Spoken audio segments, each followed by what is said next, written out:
a necessidade da riqueza. Vivemos num mundo de extrema desigualdade. Isso é um fato. Outro fato, porém, é que Deus permite esta situação que nós criamos. Se acreditamos na bondade e na justiça divina, então esta desigualdade deve ter algum motivo e alguma utilidade para o progresso moral do ser humano. Mas qual seria exatamente esse motivo ou essa utilidade? Será que a concentração de riqueza é mesmo necessária? Dentro da doutrina espírita, encontramos nas obras básicas do Espiritismo, como o Livro dos Espíritos, como o Evangelho segundo o Espiritismo, encontramos a lição frequente dos Espíritos, dizendo que aquele que é agraciado com a fortuna na terra não é dono, e sim usuário temporário. E como Jesus deixou claro na parábola dos talentos, a fortuna material é uma graça, o talento do qual devemos produzir frutos e pelos quais seremos um dia cobrados. No contexto político e social em que as obras básicas da doutrina espírita foram escritas, era comum que os homens respeitados na sociedade usassem sua riqueza para financiarem sozinhos a invasão e escravização de nações inteiras no continente africano. Também era comum que possuidores de grandes fortunas se juntassem para formar companhias privadas especializadas no tráfico de drogas, como o ópio para a China, ou então no tráfico de escravos para a América. Dentro deste contexto, a sugestão da doutrina espírita de que os homens afortunados usassem sua riqueza exclusivamente para negócios que não prejudicassem o semelhante e que procurassem ajudar ao próximo, um mínimo que fosse, já podia ser considerado uma doutrina radicalmente pacifista e benevolente. Vejamos um exemplo de um trecho do livro O Evangelho segundo o Espiritismo, por Allan Kardec, com a ajuda dos espíritos superiores, em que somos convidados não a abrir mão da fortuna em favor da caridade, mas pelo menos ajudar com o nosso supérfluo. Quando diz, Deus vos emprestou, deveis restituir. E Ele vos empresta sob a condição de que o supérfluo, pelo menos, reverta em favor daqueles que não têm o necessário. Um dos vossos irmãos vos empresta uma soma, por exemplo. Por pouco que sejais honesto, tereis a preocupação de lhe restituir o empréstimo, e lhe ficareis até agradecido. Pois bem, essa é a posição de todo homem rico. Deus é um amigo celeste que lhe prestou a riqueza, pede-lhe apenas o amor e o reconhecimento, mas exige que, por sua vez, o rico dê também aos pobres, que são tanto quanto ele, seus filhos. Isso está no capítulo 16, item 14 do Evangelho segundo o Espiritismo. Pregar universalmente a justiça social naquele mundo do século XIX, onde o racismo e a escravidão ainda eram aceitos com naturalidade pela maioria das pessoas, onde as mulheres não tinham praticamente nenhum direito de cidadania, onde não existiam organizações como a ONU ou a Declaração Universal dos Direitos Humanos, e em pleno ápice do colonialismo europeu, seria mesmo impossível. Prega-se então, pelo menos, a caridade material daqueles que possuem muito, mas apesar dos espíritos que ajudaram a estabelecer as bases da doutrina espírita, não atacarem diretamente as instituições sociais da época, de forma alguma podemos afirmar que eles concordassem com a ideia que a desigualdade e a injustiça social sejam normas estabelecidas por Deus, como eles mesmos bastante claro respondem na pergunta 806 do Livro dos Espíritos. A pergunta é a seguinte: é lei da natureza a desigualdade das condições sociais? Resposta dos espíritos superiores: não. É obra do homem e não de Deus. Mas, sendo o Espiritismo uma doutrina lógica e racional, logo adiante vemos também que os espíritos não endossam teorias radicais que pregam, por exemplo, uma igualdade absoluta de riquezas, como na resposta à pergunta número 811, quando pergunta Allan Kardec aos espíritos superiores: será possível e já terá existido a igualdade absoluta das riquezas? Os espíritos respondem: não, nem é possível. A isso se opõe a diversidade das faculdades e dos caracteres. Como seria possível um jovem maturo e um velho experiente terem uma igualdade absoluta de riquezas? Uma com conduta precavida e a outra com conduta irresponsável, mas usufruindo exatamente do mesmo nível ou do mesmo nível de bens. É fácil concluir que isto seria um sistema injusto. Além do mais, como o jovem imaturo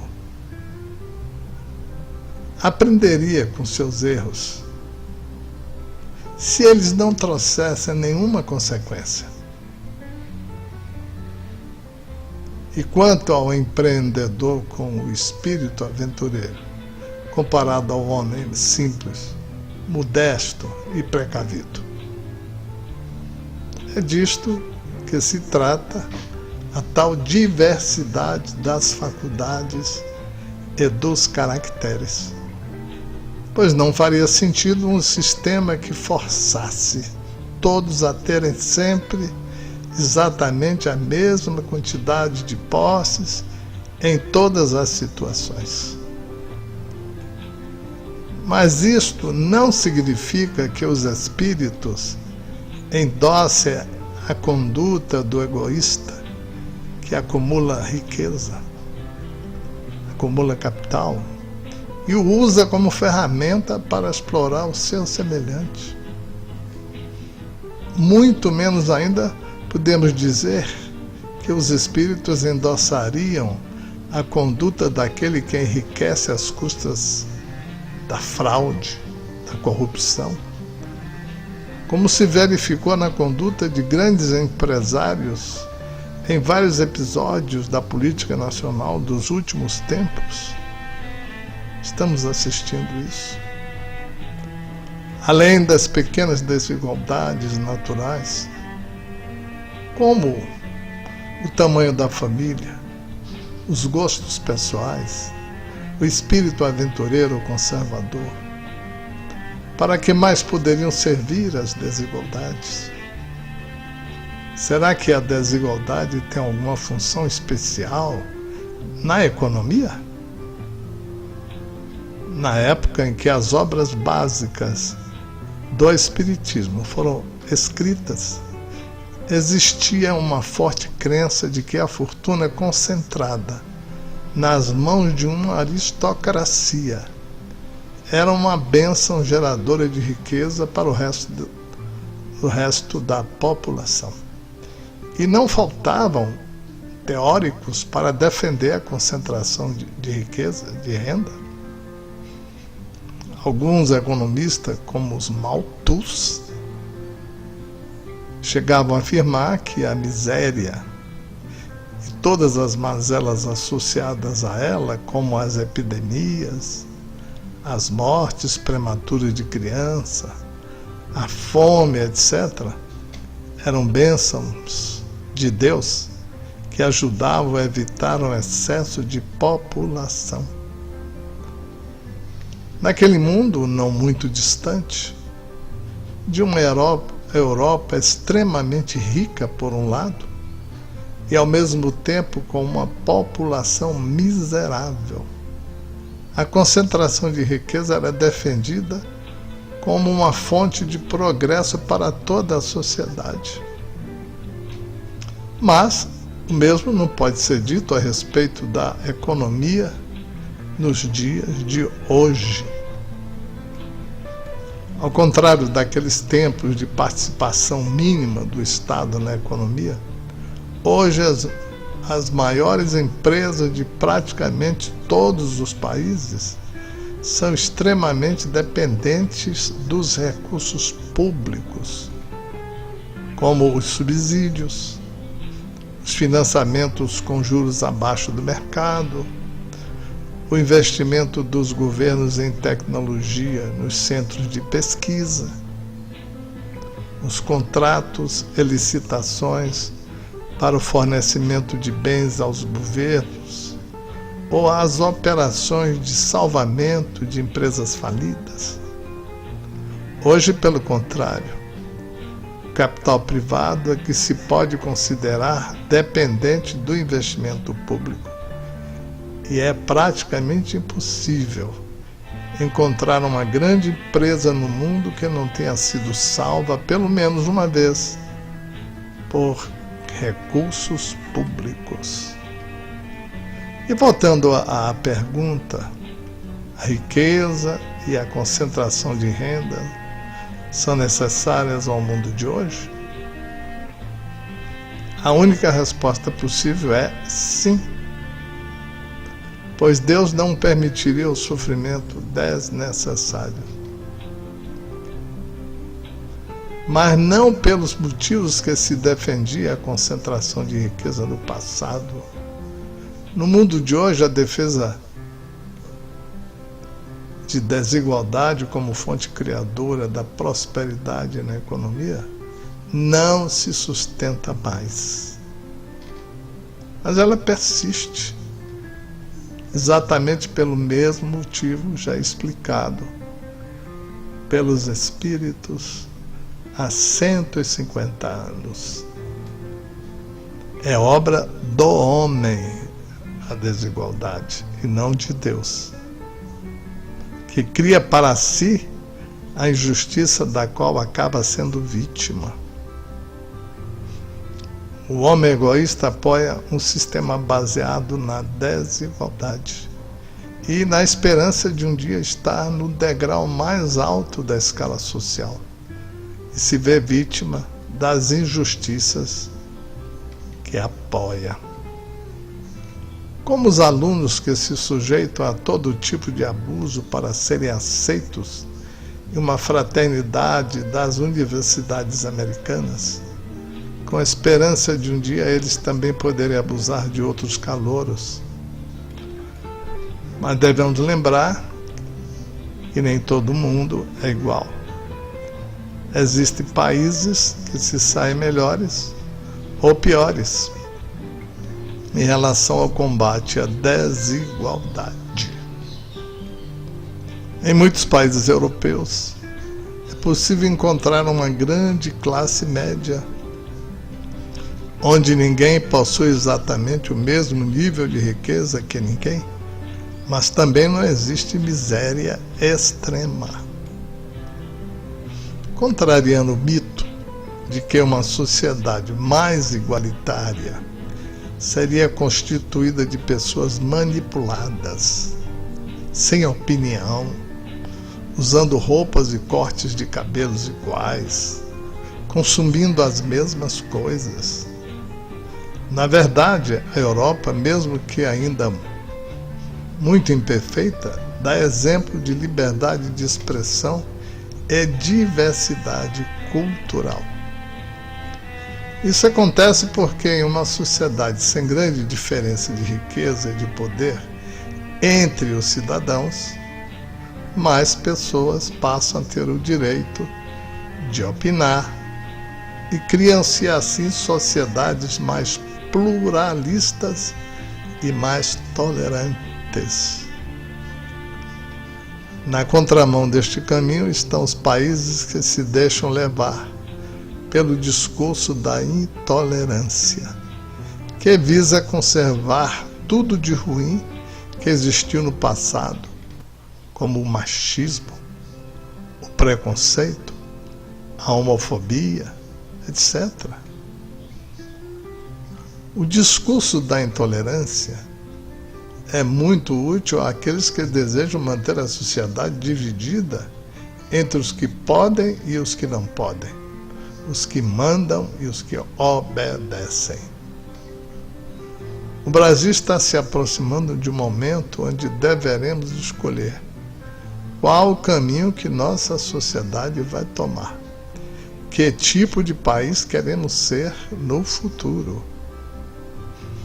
Uma sociedade mais igualitária, menos preconceituosa e intolerante, ou nos mantermos como uma sociedade desigual, cheia de velhos preconceitos raciais e religiosos, e onde as mulheres valem menos.